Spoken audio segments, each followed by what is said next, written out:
जायकवाडीच्या पाण्यावरून पुन्हा उत्तर महाराष्ट्र मराठवाडा वाद पेटणार। पाणी सोडण्यासंदर्भात 15 ऑक्टोबर नंतर निर्णय। जायकवाडीला पाणी सोडल्यास रस्त्यावर उतरण्याचा शिवसेनेचा इशारा। 15 ऑक्टोबर नंतर महाराष्ट्र जलसंपत्ती नियामक प्राधिकरणाच्या माध्यमातून पाण्याचा समन्वय वाटप केला जाणार आहे। पाण्याचा आढावा घेऊन पाण्याचं आरक्षण केलं जाणार आहे। त्यानंतर जायकवाडीला नाशिक आणि नगर जिल्ह्यातल्या धरणातून किती पाणी सोडायचं याचा निर्णय घेतला जाईल।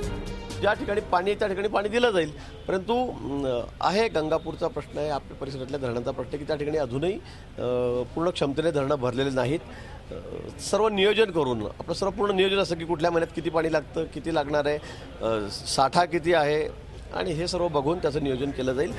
यंदा सरासरीपेक्षा कमी पाऊस झाल्यानं आधी नाशिक जिल्ह्यातल्या नागरिकांचा पिण्याचा पाण्याचा, शेतीचा आणि उद्योगाचा प्रश्न मार्गी लावा, नंतरच जायकवाडीला पाणी सोडा, अन्यथा रस्त्यावर उतरू असा इशारा शिवसेनेने दिलाय। नाशिक जिल्ह्याचा पाणी साठा जर पूर्ण होत असेल त्यानंतरचा हा उर्वरित विचार समोरच्या जिल्ह्याला पिण्याच्या पाण्यासंबंधित असेल किंवा सिंचनासंबंधित असेल तो विचार करता येईल। पण आज तरी नाशिक जिल्ह्याचा पाणी साठा हा नाशिक जिल्ह्यासाठी वापर करणं गरजेचं आहे।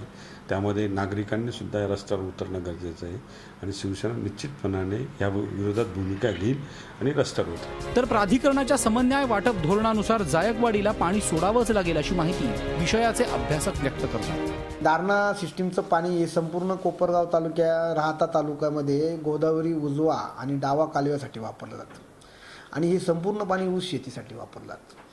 त्याच्यामुळं त्यांची पिण्याच्या पाण्याची डिमांड फक्त विचारात जर घेतली तर दारणा सिस्टीममधून जवळजवळ 3.5 TMC पाणी हे आपल्याला खाली जायकवाडीसाठी सोडावं लागणार आहे समन्वयी पद्धतीने।